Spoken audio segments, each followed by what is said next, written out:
Hey guys, so my second hacker to reach maps and start farming tier 16s ended up being a Slayer, but it went through many refunds and different builds, and it ended up being, well, still Slayer but above build using Galvanic Arrow and triple attribute stacking using the new Bob, Widowhail, and the old Poised Prism quiver. And yes, the new Bob is kind of interesting with the quiver because it kind of triples the attribute stacking. And the Bob itself, because of the passive tree, can still have some interesting things. This may not be the build for everyone, it doesn't really have very good clear speed. Personally, I just really like Galvanic Arrow, and could you use a different skill? No, absolutely not. Galvanic Arrow is just the best skill, the best Bob skill in the game. So you're not allowed to use any other Bob skill. But yeah, jokes aside, because this build started as a completely different idea, it was supposed to be melee, it was supposed to be, well, it doesn't matter, but I didn't really optimize the build as much as it could have been, and probably would not even have started as a Slayer, but because I already was a Slayer, I did not want to spend even more regret orbs, so I just went with the Slayer, which still works well enough. I don't have as much attributes as I would want, but the damage feels pretty nice, but it could be better, and I feel like it could be a lot better with more investment and maybe better passive skill tree. I don't even use any split personalities on my passive skill tree, and I'm not too experienced with the attribute stacking. I only did once with the triple attribute stacking, and I'm not sure if the passive skill tree that I have is efficient. It does seem efficient, like you take the attributes and that's pretty much it. I feel like this build could be improved more, but I want to move to my next build, so maybe you're just gonna take this as a inspiration for the build. Now, the Widowhail says from 150 to 250% increase bonuses gained from equipped quiver. This is not times 2.5, this is times 3.5 multiplier of the quiver. The quiver's choices could be interesting, however, you don't really get any damage from the Bob itself. So your quiver has to give a lot of damage, or you have to get a lot of damage, a lot of flat damage through other means.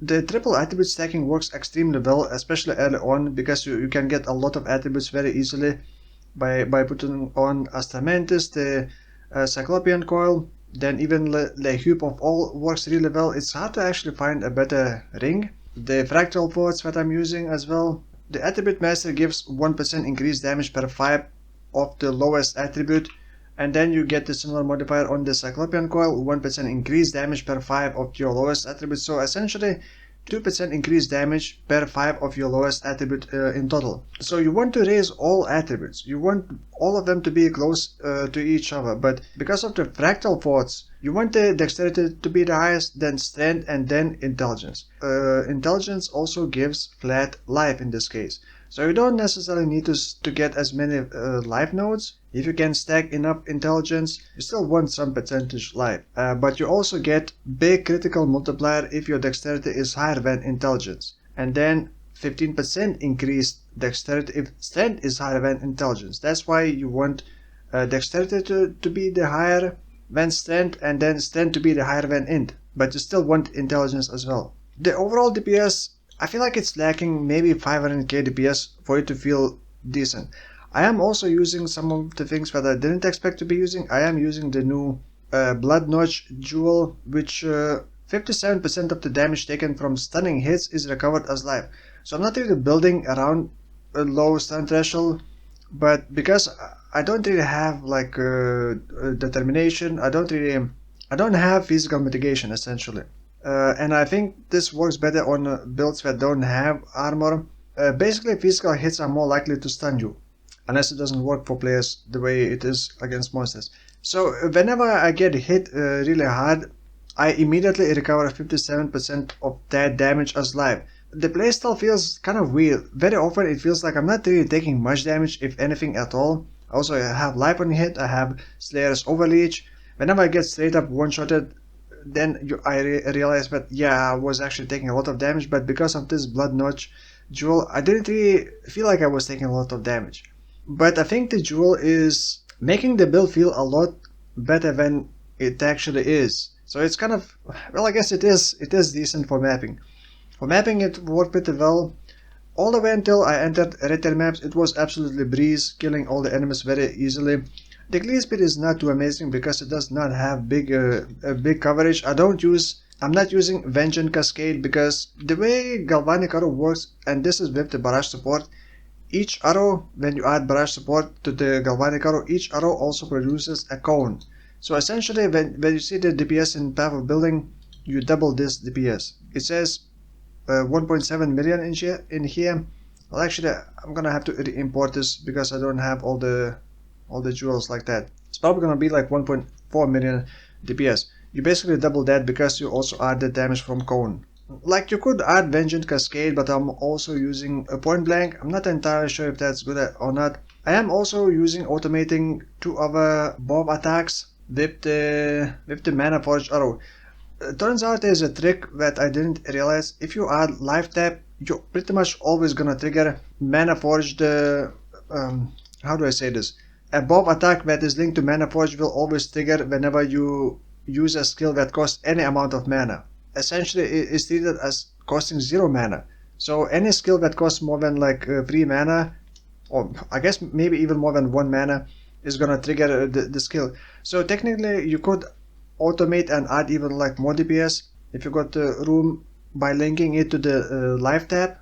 Although I didn't do that, I am linking Ensnaring Arrow with the Manaforge, and that's pretty much it. Just Ensnaring Arrow without anything else, just to be able to automatically debuff enemies and make them take increased projectile damage. I also have the same thing on where is it? For the power charge generation, I chose to use Storm Rain. Then for more automation, I got Sniper's Mark with Mark on a hit and life tap. Steel Skin on left click as well, linked to life tap. Cast on Death Portal seems like pretty important for this build as well. Although I haven't really died all that many times. Never mind. You didn't see that. Now, the main thing that felt bad with this build was attack speed. So actually I had to get the attack speed modifier on the passive tree, on the Crucible passive tree, with the negative, which gives a lot of attack speed but also 15% less global damage. This basically does not change your DPS pretty much at all, but it feels a lot better because using barrage support with Galvanic Arrow or with any bow skill makes the attack time longer, which feels bad. So you want decent amount of attack speed. And because this is Lair, I don't need the base crit chance, so I pretty much just need the attack speed. The attack speed or like flare damage could work. There could be some other good modifiers that you could use for the Widowhail. And I think this bow can be pretty strong. I actually tried some other quivers. I could not discover anything like worth building around. I tried Void Fletcher quiver. The interesting part was that the second before last line, 5 to maximum void charges. When you put this on, like, you can see that it ramps up way more than 5, but the speed at which it gains charges is the same. So I don't think that it's anything worth building around. You also do not lose all the charges at the same time. Probably I don't have enough arrows. There are ways to kind of generate charges faster, but I don't like that way. Having Blink Arrow or Mirror Arrow with the one of the timeless jewel that allowed to share charges with the allies. So Blink and Mirror Arrow would provide those charges for you and you could just unload it faster. Maybe it could be built around, but you would need like a barrage with a lot of projectiles and focusing on that. But it's clunky to set up. I don't know if the clay speed would feel great, but this I think could be interesting. And the other quivers that I tried, like, there was nothing interesting. You could get like more ballistas from the skirmish quiver, or you could get like a big reduced projectile speed from the Craghead, but that's, even with ball lighting, that's nothing great. You could get even bigger reduced projectile speed with the Crucible tree if you want to build around like ball lighting. If you want to start this build, the starting items I would say get the Heup of all, obviously the bow with the as high as possible roll, the Poised Prism, the Astramentis, and the Cyclopean Coil. And the Fractal Forts are also cheap. The rest is just try to get enough resistance. Actually, resistances, another thing, is very easy to cap. Look at this. 92 fire resistance. I remove this, it goes to 10. So I'm getting 82 resistances from this quiver. How about that?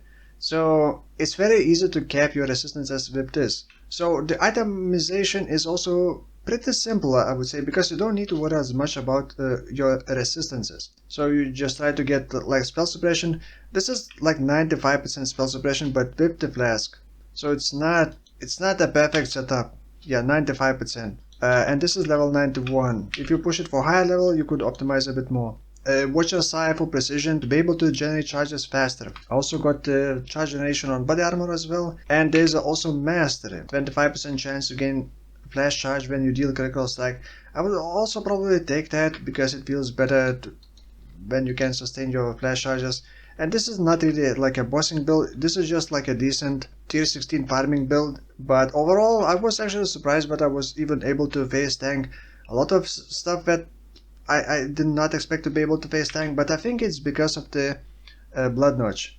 The micro stuns are kind of annoying, and I originally thought about getting Slayers, Forbidden Jewels, and picking up Endless Hunger, but that's like 3 Divines investment, and I don't know if it's worth it. That's 3 Divines for 2 Jewels, and it's not really providing more like defenses.